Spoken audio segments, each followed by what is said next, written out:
Hey, what's up everyone? Welcome to my channel. Before you implement your supply chain, you need to know the process framework.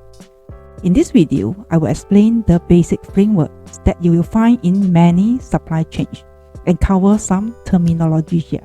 So, let's begin.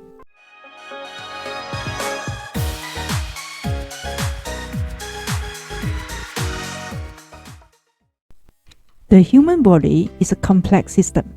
So, in order to understand how it works, we break it down into subsystems, like the skeletal system, the nervous system, and the cardiovascular system. Supply chains are the complex system too. So, I will show you how to dissect a supply chain by separating into processes.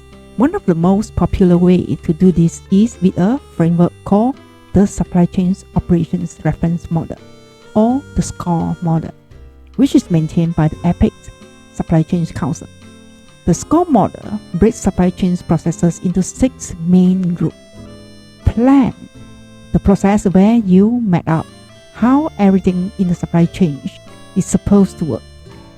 Source, where you build relationship with your supplier and buy materials.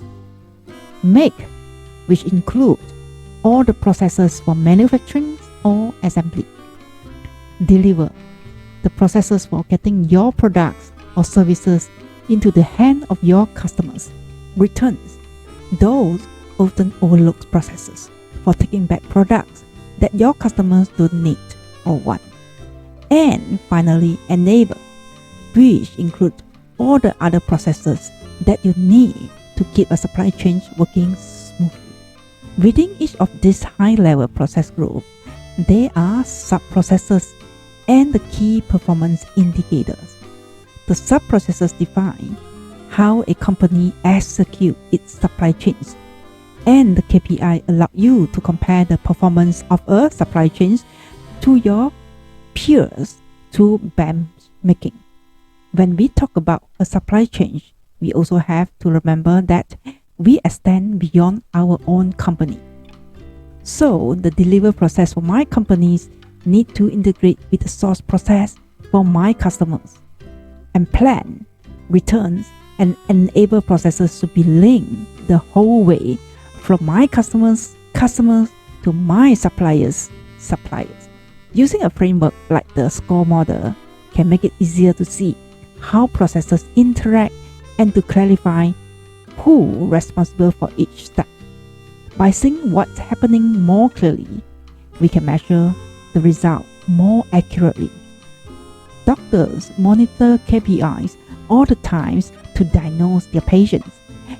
Having accurate data about the patient's temperature, blood pressure, and cholesterol that can provide important clues about how healthy their patient is.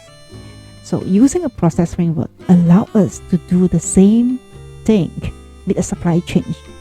A good framework is an essential part of aligning your organizations around the common set of goals and successfully implement supply chain management.